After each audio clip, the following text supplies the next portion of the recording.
Don't understand a single thing about Magic. They're still training for me. There's these standings.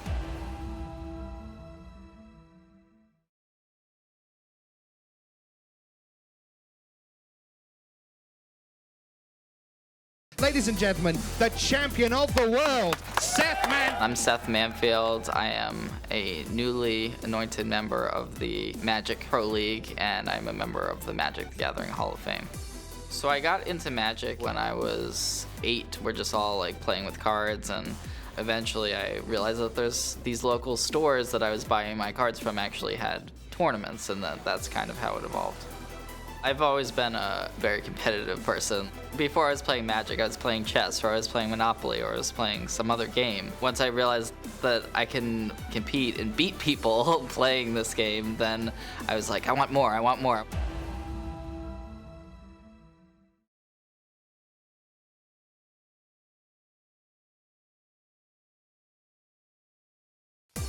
I'm Andrew Cuneo. I'm here to represent the Magic Pro League. I first started playing Magic when I was in college, about a year after the cards had came out, so the first pack I ever opened was an Antiquities pack. The thing that's kept me coming back is being able to express your personality in the deck building. My parents, they've always supported what I did. The very first Pro Tour I flew to, they went with me. The people I told first when I first joined the MPL was my parents.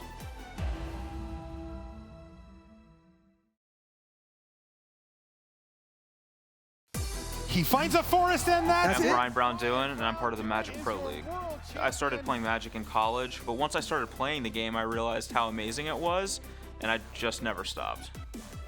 When I got the call, I was ecstatic. This is the future that I had been wanting them to do for Magic for so long, but I didn't think it would ever actually happen, so when it did happen, I was like, I'm involved in it. This is like the best possible.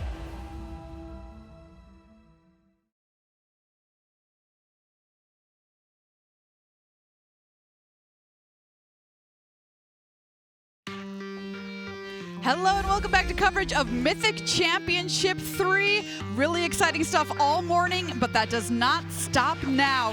We have got a preview card for you from Core Set 2020. Paul Chi on day 9 joining me here at the desk. How are you feeling, Dinette? I'm so excited because I had the opportunity to find out what the preview card was. You said? And I refused. No. I want to see. I'm getting to see it for the first time right now.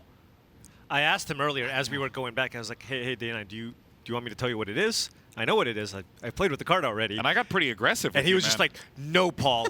I No. want to be surprised, and I want the excitement like everybody else who's watching right now. Yes, I can't wait. I know, can't wait for it. I'm so stoked. All right, so let's take a look at our preview card from M20. Here it is for the first time ever. Take a look. And the card is... What is it? Wait for it. Wait for it. I'm waiting. Is I've it been green? waiting Is all that day. oh, it is green. Oh. Vivien Arcbow Ranger. Take a look at that legendary Planeswalker from M20. 4 loyalty +1. You get to distribute 2 +1/+1 counters among up to 2 target creatures, and they get trample until end of turn. Her -3. Target creature you control deals damage equal to its power to target creature or Planeswalker. We call that biting in Magic. -5. You may choose a creature card you own from outside the game, reveal it, and put it into your hand. 1 green, green, green. First thoughts, what do you think, Day9? Okay, first of all, this is like a green Ajani. The +1 on Ajani is, putting 2 +1/+1 That's counters right. on creatures. I like the fact that it's triple green, very, very restrictive. The -5, there's been so many interesting cards that have had some sort of snatch from outside the game. I just want to make sure, Paul, when it says outside the game, this does just mean your sideboard, This right? does As in usual. fact mean your sideboard, which means you can kind of really build your sideboard around a card like Vivien. And there's lots of cards we call kind of silver bullets, basically cards that really kind of are extremely impactful depending on what matchup you play. Let's say you're playing against a deck and you need a disenchant effect. Go ahead, get yourself a Knight of Autumn. Let's say you need a protection creature. Let's say you want an uncounterable creature. You can go get a Shifting Ceratops from your sideboard. Oh, so yeah. lots of utility here potentially for Vivien Arcbow Ranger. And taking a look at that plus ability, it's like the Ajani, but it's even stronger. It gives your Trample. creatures trample, so it's huge. And when we were kind of coming up with the design of this card, we wanted kind of a payoff for a mono green strategy. It's like, and what does a green deck lack? Yes. The ability to kill other creatures. So Right. now you have a Planeswalker that doesn't just give you card advantage. That's what the other Viviens do, right? Vivien Reed is a 5-mana effect that lets you search and get creatures. The 3-mana one also gets you creatures. This one is more aggressively slanted.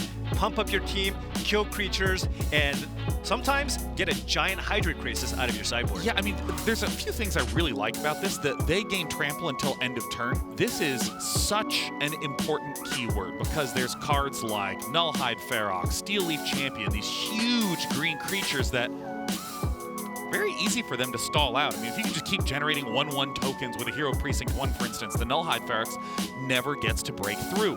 And the -5, this is a very inexpensive ult comparatively. Right. So the fact that you can actually get going in your first few turns and then immediately do this -5 to quickly shift gears if need be, this is a beautiful card for mono green. Thank you so much, Paul, for personally making this card just for me. I will take all the credit, and also the play design team, and Yanni Skolnick, and everybody else in Wizards R&D. I But gotta yeah. ask you something, Paul, though. The bite ability also able to hit Planeswalkers. Yes, Yeah. you know, I mean, this is just kind of another adjustment. You know, when we even make this effect, it's like we ask ourselves that question. Hey, do we want this to only deal with creatures or planeswalkers? And we were aware that a War of the Spark just happened, and we are in a world where potentially... I hope you were aware. Of course, right. And of course, now we're in a world with potentially a lot of planeswalkers that are going to be very relevant in the format. And as a result, we're like, all right, you know what? Let's give green an ability to also help you deal with planeswalkers with your creatures. You know, there's a question I wanted to ask about in terms of just timelines of things. Obviously, War of the Spark released very recently with adjustments like, ooh, should this hit Planeswalkers? Should it not? I mean, how close to release do you actually have the ability to change those? Because I know that obviously with physical cards, you have to print them and you have to localize Right. them and all those sorts of things. There's no takesies backsies, you know. when you develop a set and you design a set and it's locked in, and then we Day-one start patch. making the booster packs and all that stuff, we can't just go back and be like, oh, sorry, this was a mistake. So, you know, when we do work Yeah. on sets, it is well in advance. So, you know, we do try whenever we make sets. And we do tend to look back at the previous sets and go, hey, what are some of the effects? What are some of the mechanics that, you know, if it goes a little crazy, a little out of hand, what can we do to help shore up, you know, perhaps that deck just taking over the format? Right. So, for example, War of the Spark had a ton of Planeswalkers. If the format is dominated by Planeswalkers, which it looks like kind of that's where we're at right now, we want to least give in you lower more bracket. answers in upcoming sets. So Vivien is another attempt at doing something like that. It's a really interesting answer, too, because it's not about this thing is too strong, so how do we nerf it? Or this thing is too strong, so how do we put in an answer? It's just, okay, how do we just have safety valves? Exactly. Just put in boundaries to make sure that something doesn't get too out of hand, because you can never quite predict how the meta is going to go. I mean, hell, the last 3 weeks in the meta has been very volatile. Well, and that's the thing, you know, people I've seen a lot of complaints, people going, hey, man, there's only certain colors can deal with planeswalkers in certain ways. Green just can't do anything. What can we do? Well, Here now you you go. have an option. If you're playing a mono green stompy deck, this is the card that you can play at the top of your curve that, you know, not only is just very good in your deck in general because you're pumping up your Steel Leaf Champions and what have you, but at the same time, you can also use it to get a Narset or a Teferi off the board. And I think it's especially significant given that later in the year there's going to be a rotation out of some of the most important green stompy cards. All those beautiful dinosaurs. Oh, it's agonizing. I've been worried about my mono green decks, but this, I'll be able to sleep well I at night. promise you, Sean, we will continue to print big green monsters for as Yes. long as we make Magic. It ended in Thank 2019. God. 2020, they just decided to become modest green monsters. Yeah, 2 mana, 2/2. That's it. We're Yeah. done. Yeah. Well, an awesome card. Thanks for helping us take a look at that, Paul. But let's take a look at our brackets here to find out where we're at in the tournament and where we're still going yet this afternoon. We're taking a look at here at the lower bracket. So coming up, you're going to see Shota Yasuoka versus Kai Buda, that is Esper Control versus Esper Hero, and Li Shitian versus John Rolfe, that's Azorius Aggro versus Esper Control. So what that means is Shota took out Rei Sato earlier, and Kai Buda, we saw it happen, beat Ken Yukihiro. Li Shitian took out Marcio Carvalho, and John Rolfe took out Raph Levy. Let's take a look at our upper bracket. Here you go. So these are the people that are going to try and win to lock up a spot in the top 4. Jean-Emmanuel Depraz versus Shahar Shenhar, and Matthias Leverato versus Brad Nelson. We're going to save that one for you. Coming up first, Jean-Emmanuel Depraz on Izzet Phoenix and Shahar Shenhar on Mono-Red. So that is going to be our matchup coming up here. Really exciting stuff. I think Phoenix versus Mono-Red has the potential to be super explosive. Yeah. Oh, yeah. I mean, there's a whole lot of interesting spell stealing you can do. Oh, great. You put lava coils in there? I'm going to use those with my Dire Fleet Daredevil.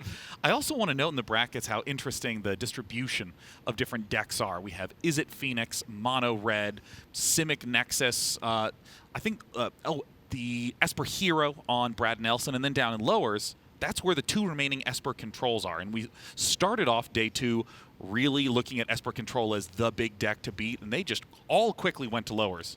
Yeah, I mean, there is right now a nice spread of decks, so the top 4 can shake out to be any combination of decks. And the one that we're going to be seeing soon is actually a rematch of what we saw yesterday, which was kind of we thought it was a win and in, but apparently Shahar's tiebreaks were still good enough to make it, so it was a losing in as well. Barely. But this one nice is when the definitive win and in into the top 4. All right, well, let's take a closer look at this matchup. Jean-Emmanuel Depraz and Shahar Shenhar. Let's take a little bit of a deep dive here, day 9. Oh, Shahar Shenhar, the purest Mono-Red Aggro. I think one of 2 players that is just doing a mono-color deck. We have some little splashies going on. And Shahar Shenhar, notably a 2-time world champion, is very good at finding super thin marginal lines to get out of tough situations. And this is essential with the Mono-Red. If we take a look at Shahar Shenhar's deck, I say it's essential because you don't really have that many turns of time to deal 20 damage, and often you can deal just barely 20. Yeah, and taking a look at Shahar's list here, one notable thing here is the fact that he's playing 4 copies of Experimental Frenzy and 3 copies of Chandra Fire Artisan in his deck in the main. Whoa. Oftentimes you only see some maybe 4 to 5 copies of those 4-man effects, but Shahar playing the full 7, and instead actually choosing to cut 1-drops from his deck. Only 3 copies of Fanatical Firebrand here, along with 3 copies of Wizard's Lightning. Yeah, 20 mountains in there. I mean, Mono-Red players love to try to cut those down as low as possible. Jean-Emmanuel Depraz is one of the few players who brought Izzet Phoenix to this deck. A lot of really interesting aspects. Let's talk about the basics. Arclight Phoenix, 4 copies, a whole slew of spells to bring those out from the graveyard. Crackling Drakes. Some players weren't running them, but they're very well positioned in the format because there's a lot of ways to deal 3 damage, but not as many ways to deal 4. Yeah, definitely. And then there's actually a couple little spicy cards in that bottom right-hand corner here. You see Warlord's Fury, which is just a 1-mana creature you control, gain first strike until end of turn, draw a card. I think Depraz just wanted an additional redundant, cheap spell to cast to trigger that Arclight Phoenix. And then 1 copy of Rouse Outburst, which is simply just a very good value-oriented card. 4 mana, kill a creature, potentially even find an Arclight Phoenix, put it into your graveyard, and get a card. I mean, it's the sort of real careful look at those fringe elements of a deck, because often in the 60-card list, maybe 50 are automatically decided, 55 automatically decided just when you pick the archetype. But especially in Jean-Emmanuel's sideboard, there's, I don't even remember the name of it because it's never used. It's the Charging Monstrosaur. Charging Monstrosaur. I love it. It's so I got great. it right? You got it. You nailed it. Unbelievable. Look at you, first time. Woo! A 5/5 dinosaur with haste and trample in the sideboard just to be a large body against some of these aggro decks. It's a really interesting choice. It's actually also a solid option even against Planeswalker decks, right? Just anything with haste is just very, very strong. Your opponent plays Teferi and pluses. It's the perfect size. It's 5 power. It's able to kill Teferi, Hero of Dominaria in 1 swoop. So, yeah, I mean, I've seen decks play up to 2 copies of this card in the sideboard. I think the Pro only has 1, but, you know, I don't even know where it's exactly super good, but it's really exciting just to see just an uncommon giant dinosaur just being in his sideboard. I mean, it's this type of interesting construction that's really brought Jean-Emmanuel so far in the tournament. He was even in a position where he needed to win 4 games in a row to get to day 2, and that's exactly what he did. We got the chance to talk to Jean-Emmanuel before this match. Let's hear what he had to say.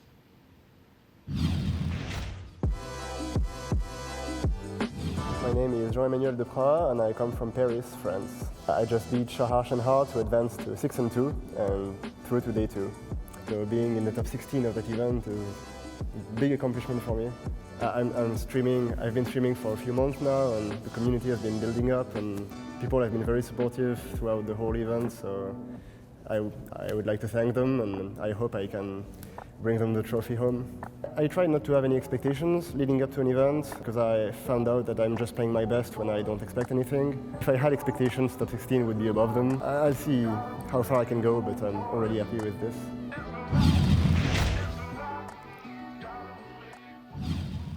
All right, there you have it. Words from Jean-Emmanuel Depraz. Who do you like in this matchup? You know,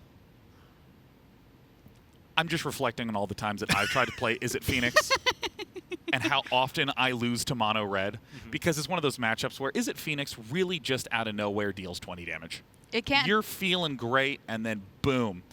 But not when I pilot it. And that's what I think that Mono-Red is going to have to really focus hard on, is sneaking in every little bit of extra damage and trying to understand when is going to be that big timing that Jean-Emmanuel is going to have to strike. Yeah, so based on what I saw in the previous match, the previous time they played, I think it might even edge closer to the Izzet Phoenix deck, because, you know, Shahar only has 7 1-drops. He's really not going to get off to those really aggressive starts. So oftentimes Depraz is going to have a removal spell for one of the cheap threats.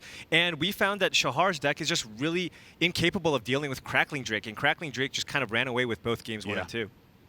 Well, I'm excited to get the match underway. This is a rematch from the elimination mode from day 1. Jean-Emmanuel Depraz versus Shahar Shenhar. Take it away, Becca. That's right, day 9. All right, let's welcome these players to the stage. We have the Top 8 Pro Tour Rivals of Ixalan 2018 winner, Top 8er, Team France captain winning Magic World Cup 2018, Jean-Emmanuel Depraz.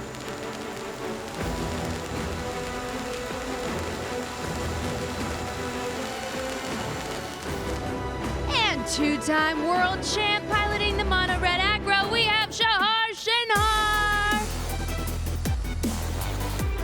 Oh, with the sunglasses.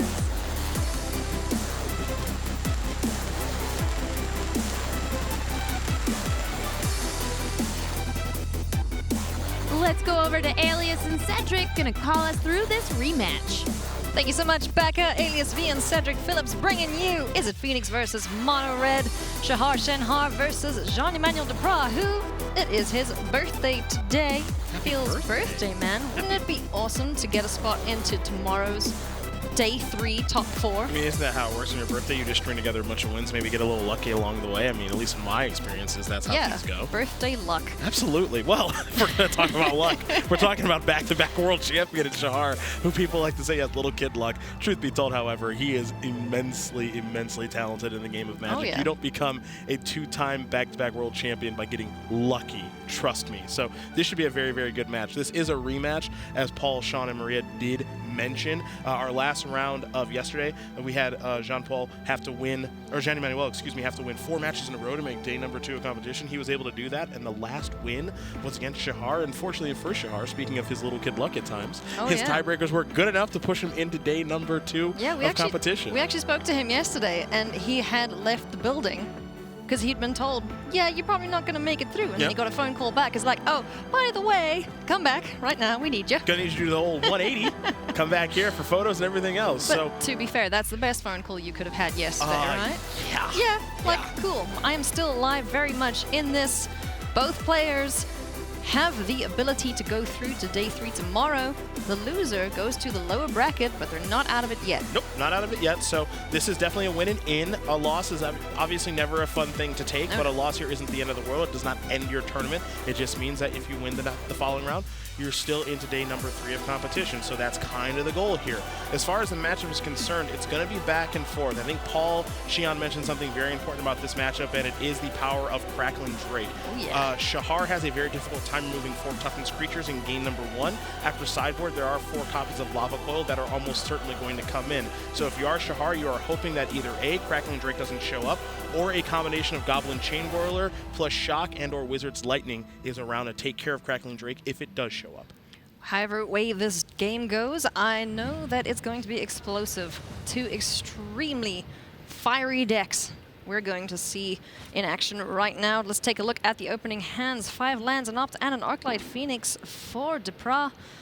Don't think he likes this super much. We want to see a few more spells, I think a bit more action. So takes the mulligan and finds not a great hand either, just the mountain. Yeah, you don't love this one either, and here's the reason why. Goblin Electromancer is not a card that's particularly good in this matchup. You're playing against a deck that has Shock, Wizards, Lightning, and Lightning Strike, so containing the 2/2 Goblin Wizard is not something that's difficult for Shahar to do if he wants to do it. Spell Pierce has moments of being good in this matchup. It can counter Experimental Frenzy, which Shahar has 2 copies of, and it's important for Jean-Emmanuel to keep that permanent off of the battlefield. However, it looks like he elects to keep, scribe the top card to the bottom, and away we go. We're hoping for a land for Jean-Emmanuel Depraz, and we have an abundance thereof. 3 mountains. An abundance thereof for the red deck, and finding Sulphur Falls off the top there for Depraz, facing off against the Lava Runner on the other side of the board. That's birthday present number 1. All right, let's see how many more presents we can find. Finding more land for Shahar Shenhar. He's got the Get to Lava Runner, the Lightning Strike, dispatching of the Goblin Electromancer, and the Get to Lava Runner, excuse me, gets for 1 point of damage. Shock off the top for Jean-Emmanuel. He could get rid of this Get to Lava Runner here. Now, it's no real surprise to see Shahar take care of that Lavamancer, or excuse me, that Electromancer, and for the Electromancer to die. So if you are Jean-Emmanuel, you're not surprised to see that creature bite the dust. The question here is, are you supposed to play Radical Idea in your main phase to try to hit a land, or leave up Shock? It looks like he's elected to leave up the removal spell to take care of the Lava Runner and work ourselves into a bit of a deeper game. Third mountain down, and Goblin Chain Whirler hits the board, dealing 1 point of damage to whatever it sees. That includes Jean-Emmanuel's face. Poor Johnny, he's already lost an eye. He's trying to take out the other one. Well, had Jean-Emmanuel played the Radical Idea, he would have drawn him out and been able to get the best of both worlds. You obviously don't know that going in. He took a more conservative approach. It looks like the Chain Whirler is going to come in and deal some points of damage. And now what gets interesting, since that 3 damage was dealt, is if you're Shahar, it's time to say, do I want to play Frenzy or do I want to play additional threats? And it looks like he wants to lead out with additional threats, starting with Vivien Pyromancer. Yeah, let's get all the stuff down on the board, and we will play Experimental Frenzy next turn. But we do see the Spell Pierce. We know about that in Jean-Emmanuel's hand, so I think he might be thinking, all right, there's 4 mountains. Experimental Frenzy is the best card possibly in Shahar's hand, so are we going to keep that up? I rate yes. So this is a huge draw here for Jean-Emmanuel. This is the best card in the matchup for him. Here we go. The best cards in the matchup for each side are both 4 mana. For Shahar, it's Experimental Frenzy. For Jean-Emmanuel, it is Crackling Drake, which has resolved. It is just a 2/4 on this battlefield, but that's better than 2 of the creatures that Shahar has. And of course, Goblin Electromancer and Crackling Drake kind of just run into each other. So this gets a little bit interesting now. Shahar drew a Goblin Chain Whirler, so if we do see an attack here, all that attack, and we see a block on the Goblin Chain Whirler, the second Goblin Chain Whirler could deal with his Crackling Drake, but it's just going to be a block on the Vivien Pyromancer, getting rid of the Wizard on the board. I like this attack there by Shahar a lot. Chain Whirler in combination with Fanatical Firebrand means that Crackling Drake is going to bite the dust, and it is so important for Shahar to keep that card off the battlefield. It's the card that gave him his 3rd loss yesterday, and he's taking it off the battlefield for right now. Steam Vents, the draw for Jean-Emmanuel Depraz. We've got 2 Goblin Chain Whirlers on the other side of the board, and he is very close to being nearly dead. If you're you can do 9 points of damage very quickly as red. Well, if you're Jean-Emmanuel, you are thinking right now with this opt of, okay, I need to figure out a way to both beat the battlefield and beat the cards in my opponent's hand. Shahar has not played a land last turn. You know, he could obviously be sandbagging a couple of lands. That certainly works itself into the equation. But if I'm Jean-Emmanuel, I'm thinking he probably has at least 1 copy of Experimental Frenzy. We, of course, know that he has 2 in his hand. But he's got to beat what's on the battlefield first and worry about the cards that are in hand later. And he's not doing an effective job of doing either one of those things right now. No, floundering a little bit here. We can get the Arclight Phoenix out if we run out the Steam Vents, the Shock, and then Spell Pierce it. But no, that's not great. Let's not do that. Discarding the Phoenix is going to come back Phoenix because is out. Yeah, Charter Course is the 3rd card for the turn. The question there, if you were Jean-Emmanuel, was how good is this card even on the battlefield right now? It's not very against a couple copies of Goblin Chain Whirler. You do have to block, of course, because you can't afford to take 6 points of damage, falling down to 4. But the fact that he had to play Steam Vents untapped to be able to facilitate that play is what was so painful for him in this situation. Yeah, it's never fun hitting yourself in the face when Chain Whirlers do such a good job of it. So we got quite a few cards in hand here for Depraz, but no real way to deal with these Goblin Chain Whirlers. We can fire off a Finale of Promise, perhaps. Try and burn them down, but Yikes, we need to find some answers here very soon for Jean-Emmanuel. Yeah, Finale of Promise isn't the worst card in this situation. If you're a Jean-Emmanuel, you might be able to do a decent enough job of managing these chain rollers in the short term. What you need right now, and this is extremely painful to say, is for Shahar to get extremely unlucky. And that means finding a lot of mountains off of Experimental Frenzy. You need to get lucky on your birthday here in game number 1. Finale of Promise can do a little bit of work in catching you back up, but you need your opponent, who has Experimental Frenzy, their best card in the matchup on the battlefield, to run really bad. Yeah, let's see if Birthday Luck is on Jean-Emmanuel's side. What do we find? Anything useful? Putting the bird in the bin, that's actually not too bad. We can jump block for a bit. Well, I don't hate this because that means that 2 Arclight Phoenixes Yeah. are going to come back. You've got a copy of Shock in your hand, also Tormenting Voice and Goblin Electromancer. So there are some options here. Again, you need your opponent to get pretty unlucky right now, but that is part of the game of Magic. Sometimes it does break in your favor. I'm sure he'd like to attack with at least one of these copies of Arclight Phoenix, though I'm not sure if he can just yet.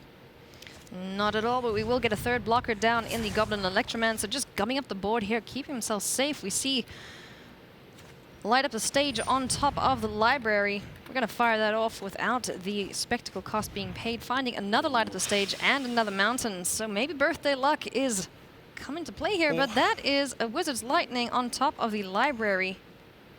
Oh boy. And that's bad news here for Jean-Emmanuel, because that Wizard's Lightning is only going to cost 1 mana. Goblin Chain Whirler, of course. Actually, pardon me, that's not true. It'll still cost 3. It'll still cost 3, but we are going to see some blocks here. Either way, Wizard's Lightning is a card that Shahar is able to cast in this situation because he does have access to 3 mana, which means that Jean-Emmanuel is at a theoretical 1 life right now. Oh dear. All right, so we're going to have to string together some crazy shenanigans, getting rid of that Arclight Phoenix instead. That's a little bit surprising me there from That Shahar, also taking surprised care of me, the yeah. Arclight Phoenix as opposed to going to the dome with that Wizard's Lightning. I suppose he does want to keep the battlefield a little bit cleaner here, also taking that opportunity to resolve that spell when he knows his opponent does have access to Spell Pierce in their deck. Though I'm just surprised at the target going at the creature as opposed to the face and knocking Jean-Emmanuel down to 1, meaning that future burn spells or chain whirlers would be lethal. So we will see the Arclight Phoenix is back on the board. Jump blocking duty for them. No swinging in for attacks just yet. We're just going to get every available piece of mana down on the board. Maybe not yet, though. Maybe we want to use that as jumpstart fodder. Just deciding which spells we want to play on Jean-Emmanuel's side. I think this is interesting. Lightning Strike takes care of 1 Yep. Chain Whirler. You're not in the stage of the game where you can actually just shoot this up at Shahar's face. But taking care of 1 Chain Whirler means that you only need 1 Arclight Phoenix back to block, which also means that you can probably start attacking with your other copy of Arclight Phoenix. So this is the process of beginning to turn the corner a little bit here that Jean-Emmanuel can start to look towards. So that's why you're going to see this first 3/2 flyer actually attack as opposed to hanging back on defense like we saw the previous turns. Get to Lava Runner on the top of the library for Shahar Shenhar. So just applying more pressure there. There's a mountain. There's a Wizard's Lightning off the top, and that's going to do it. That should lead to victory here. We should see a Wizard's Lightning just go upstairs. Because it's so cheap with a Wizard on the battlefield there and get to Lava Runner, Spell Pierce does not work itself into the equation, and then both of these creatures should be able to attack for the last points of damage. Well, okay, I actually kind of like this. So Spell Pierce here, Shock on Gaia 2 Lava Runner. So this actually isn't over Not yet. just yet. Especially because Shahar actually has a mountain on top of his deck. So we're not done All right, yet. I got a little ahead of myself. Birthday Luck is still in the equation, friends. Shock, like you said, getting rid of that Get to Lava Runner. So it's just the Wobbly Gook Goblin Chain Whirler on the board that Jean-Emmanuel Depraz has to deal with. Light up the stage now.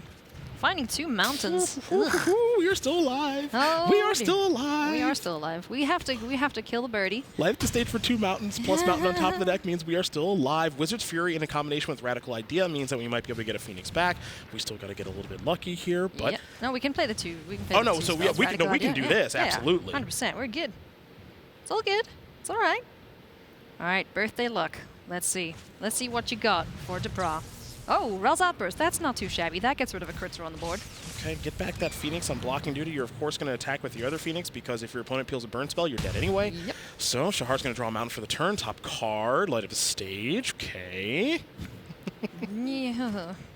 I mean, you have to fade the entire world. Oh, that's it. Yeah, you have to fade the entire world Yeah. with light up the stage in order for this to go well. Holy moly. Looks like All right. Lightning Strike and Chain Whirler means that, unfortunately for Jean-Emmanuel, you know, a His couple luck of turns were going well, but not all of them were going well. And that's the expected result in these games when Experimental Frenzy's on the battlefield. Jean-Emmanuel cannot actually get it off of the battlefield, so once it's there, it's going to cause a lot of problems. And for Jean-Emmanuel, you need to get yourself in a situation that once that powerful enchantment resolves, you win the game pretty quickly afterward. Yeah, so Birthday Luck unfortunately tried its best, but it's just like, I got nothing else for you, bud. Yeah. Not I mean, gonna happen that turn. a couple of turns of fading it, but couldn't fade it forever. Shahar wins game number 1. The sideboarding looks kind of interesting here. We saw Crackling Drake show up in that first game, didn't live very long. Again, that's the key card for Jean-Emmanuel in this matchup. If it stays on the battlefield for 1 or 2 turns, Jean-Emmanuel is probably winning. However, the nice thing that he gets to do here is bring in a couple copies of Entrancing Melody if he'd like, Lava Coil. You see the Charging Monstrosaur as well coming in, apparently one of Day 9's favorite cards. What I will note in this matchup here with the sideboarding is Jean-Emmanuel has to take an aggressive approach to this. Again, we just saw what happened when Experimental Frenzy's on the battlefield, right? Longer the game goes, the worse it is for Jean-Emmanuel. So you got to get the game over with quickly. You're going to see Saheeli come in. You're going to see, of course, Crackling Drake and Arclight Phoenix stay in. Got Eternal Kefnet, Charging Monstrosaur. The goal is to attack and kill your opponent very, very fast, because if Frenzy shows up, it's very hard to win. Yes, indeed. So, last few seconds. The last few seconds of the sideboarding. Let's see how this game shakes out. It is Shahar Shenhar, 2-time world champion, versus birthday boy Jean-Emmanuel Depraz. Both of these players are excellent at the game they love, and we're going to see game number 2. This is a good enough opening hand here if I'm Jean-Emmanuel. It looks a lot better than the opening hand he saw in game number 1. For Shahar, it looks like he's mulliganing and scrying. That's a tough call. Not a bad hand, though. No, that hand is That's pretty totally good. playable. Totally playable. Finding the Direfleet Daredevil off the top does Shahar, runs at the mountain, and on the end step, we'll probably see the opt.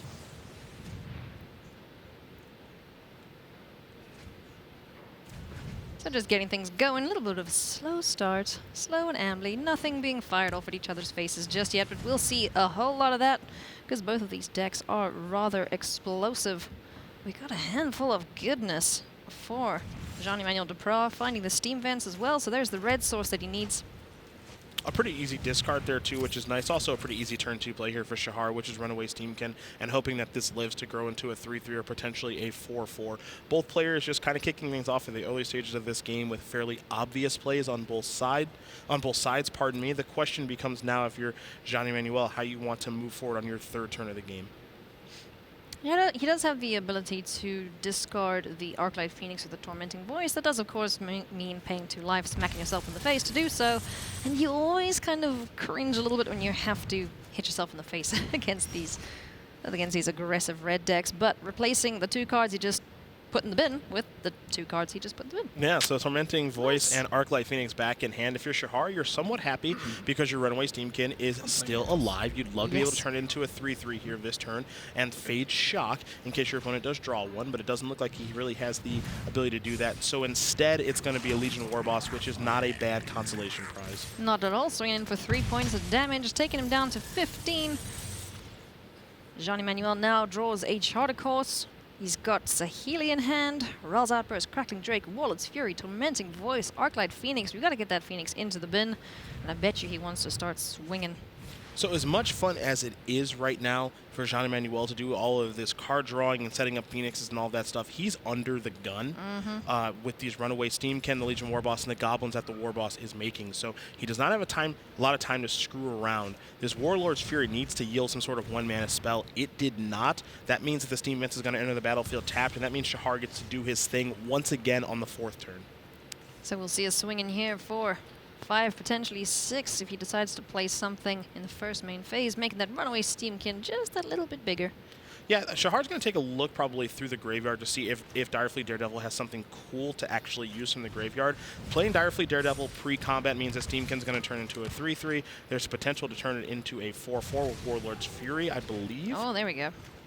Warlord's Fury, draw a card, first strike. Yeah, why not? Yeah, so this is actually great because now the Steamkin is a 4/4. You're going to get a pretty obvious attack of the 4/4, the 2/2, 2/1/1 goblins plus a mentor trigger right now. And once again, you got to remember, Izzet Phoenix doesn't play any sweeper style effects. There are no Anger of the Gods or insert red sweeper here to clean things up. And that is really, really bad news because post-combat, Shahar gets to do even more stuff with the Steamkin. All right, light up the stage. Emptying the Steamkin, lighting up the stage, and still have 2 mana floating.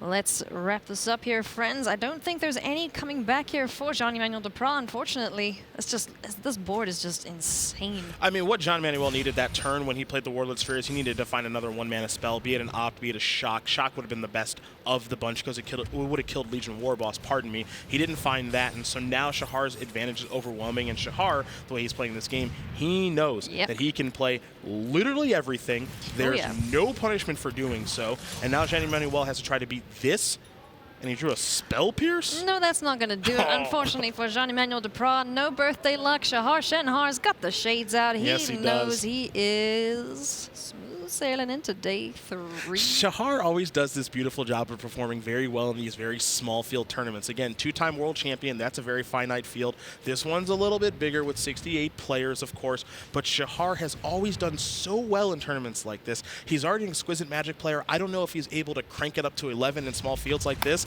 but he's done it again. There's the concession from Jean-Emmanuel Depraz. Unfortunately, birthday luck has run out, but Shahar Shenhar is through. Look at those shades. He looks rather dashing, doesn't he? I like that. I like that. Wear shades inside. Why not? Dashing indeed. Many people can't pull that look off, but Shahar certainly can do it. Unfortunately for Jean-Emmanuel, the second verse was not the same as the first. He does get the opportunity, though. He's not out of it. He is not out of it. Nowhere He near lost that match, but that was not a knockout match. That just moves him to the lower bracket, as you did mention, which means that maybe the birthday luck isn't over yet. Maybe it's just on pause for right now. Yeah, he's just storing it for whatever matchup he does have next. We'll find out what that is very soon. But yeah, just those birdies that didn't get to fly. No, and unfortunately, again, wasn't able to find a 1-mana spell off of the Warlord's Fury. These things happen sometimes when you're playing Izzet Phoenix. As powerful as Izzet Phoenix can be, sometimes all of, the dirtling around, as we like to call in the Magic community, of, hey, let me draw 2 cards, let me draw 2 more cards, set everything up. Mono-Red sometimes says, I don't care about you setting all that stuff up. I'm going to kill you now, and you're not going to be able to recover, and that's what we saw in the second game. The first game was just another demonstration of how powerful Experimental Frenzy is. And as we did our metagame breakdown, Alias, and we saw that Esper Control and Esper Hero were so popular, Izzet Phoenix was also very popular. Mono-Red wasn't. No. And that's a really, really big deal. I think that surprised a lot of people, actually. They were expecting, all right, there's going to be a lot of Mono-Red because it's always so strong. And then we saw the metagame breakdown. I was like, there's not that much to deal with here. No. But the ones that are through have proven to be quite solid. Yeah, making that decision, Shahar has a wide range of decks he can play. He's a very talented magician, but playing Mono-Red here this weekend has served him very, very well. It was perceived to be the best deck a couple weeks ago. Things may have changed a little bit in that regard, but it's still very good, and it's gotten him through to the top 4. All right, let's hear more from Becca Scott. Take it away. That's right, I'm here with Shahar Shadeshar. What are the shades about? I just thought it would be awesome to show some enthusiasm when I win this game, so I wanted to put some sunglasses on. It worked for Ralph Levy. All right, and you did promise us that you were going to jump up and down if you win. Is that just if you make it to day 3, or you'll jump for the win? Oh, I'll jump when I win this tournament. Okay. The only time. All right. Well, we're very excited if that happens. So let's talk about your potential matchups at the end of this day to get you through to day 3. It might be Brad Nelson. Oh, you're through. Just kidding. I'm talking about who you might go up against tomorrow. I know how this works. Are you at all worried about Mateus Leverato or Brad Nelson? Mateus has a Simic Nexus, and Brad's got that Esper Hero. Yeah, matchups-wise, I hope Matthias wins because that's just a Simic Nexus is my best matchup. But Brad Nelson's a teammate, so of course I want him to win. I gotta choose Brad still. All right. It's been a pleasure to talk to you, and we'll see you tomorrow. Congratulations on moving on. Thanks to you guys. Stay put for more Magic.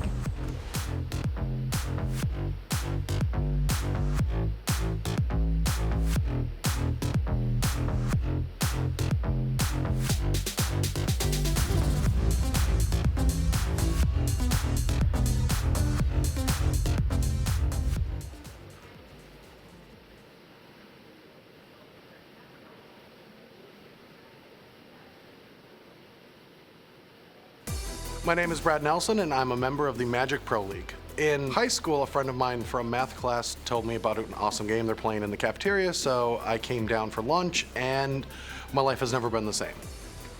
Standard is by far the format I enjoy the most. I love the exploration of trying to figure out the strategies and identify how to metagame against what others are doing. So my stream is mainly going to focus on Standard, but the one thing I am going to do is actually learn Limited from my audience. So every once in a while, I'm just going to ask people to teach me how to play it because I'm not that good at it.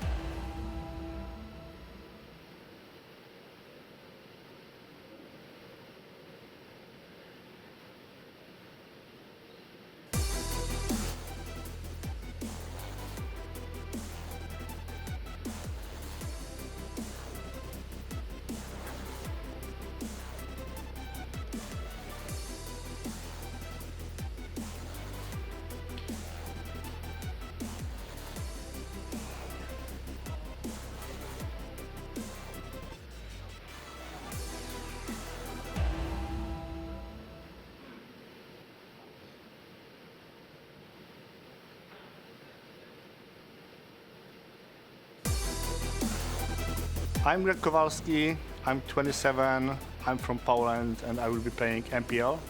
I play the Magic with friends, like going to pre-releases, play FNMs. At some point, I had progress in Magic, and now I'm here. I have a great support in terms of parents cheering for me. Even though they don't understand a single thing about Magic, they're still cheering for me. They see standings.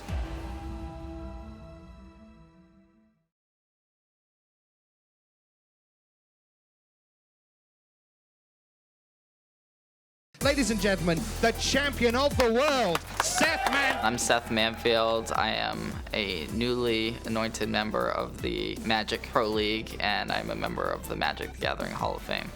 So I got into Magic when I was 8. We're just all like playing with cards, and eventually I realized that there's these local stores that I was buying my cards from actually had tournaments, and that's kind of how it evolved. I've always been a very competitive person. Before I was playing Magic, I was playing chess, or I was playing Monopoly, or I was playing some other game. Once I realized that I can compete and beat people playing this game, then I was like, I want more, I want more.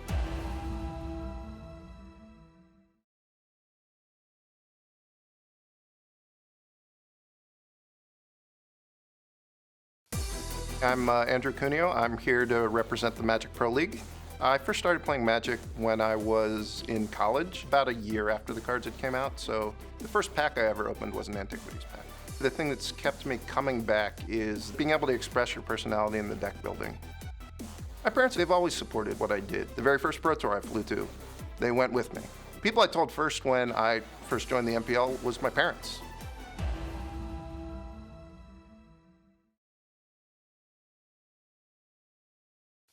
He finds a forest, and that's it. I'm Brian Brown Doohan, and I'm part of the Magic Pro League.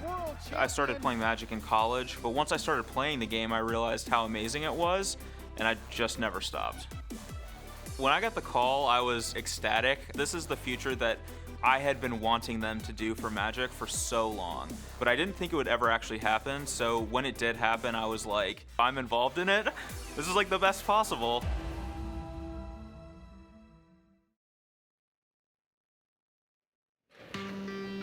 Well, we're playing Arena here this weekend, so we don't have to worry about shuffling, but whether you're shuffling 40, 60, or even 100 cards, chances are you want to be able to do it fast, right? Here's some tips from our pros as I try out a shuffle race. I would go to tournaments and I'd see people do all this bridge shuffling and all this other stuff, and I wanted to be like the pros, right? You want to shuffle like they do. I remember just locking myself in a room and shuffling my cards until I could do the bridge. Normally when I shuffle somebody's deck, I usually pick it up, and then I usually like to get a couple of corner riffles in here. I'm a terrible shuffler in general, so I'm just going to say, to make your terrible shuffling look better, make sure you got good sleeves. One thing that always surprises people is you don't have to look anymore. You just look at your opponent, stare them down, and you do some tricks. This is an advanced move. You don't want to try this without some practice, but you cut it like that in the air. Air cut. I shuffle in a very boring fashion, just like cut it in half, and then like get it to overlap and push it back together. I feel like I'm bending the cards. It's all right, it's all right. It didn't even happen. I have a rather intense bridge in my riffle here, and people often complain. If you want to really show that you master the card technique, you do the accordion. And I've been training for a long time. Do something like this, and they all fall apart. Hey everybody, welcome back to coverage of Mythic Championship 3 here in Las Vegas, Nevada. Let's take a look at our upper bracket here in the tournament and find out what we're going to be seeing next. Of course, we saw Jean-Emmanuel Depraz just lose to Shahar Shenhar. So Shahar Shenhar locked, of course, for top 4. Amazing stuff for him. Jean-Emmanuel Depraz falls down into our lower bracket. He's not out of it just yet.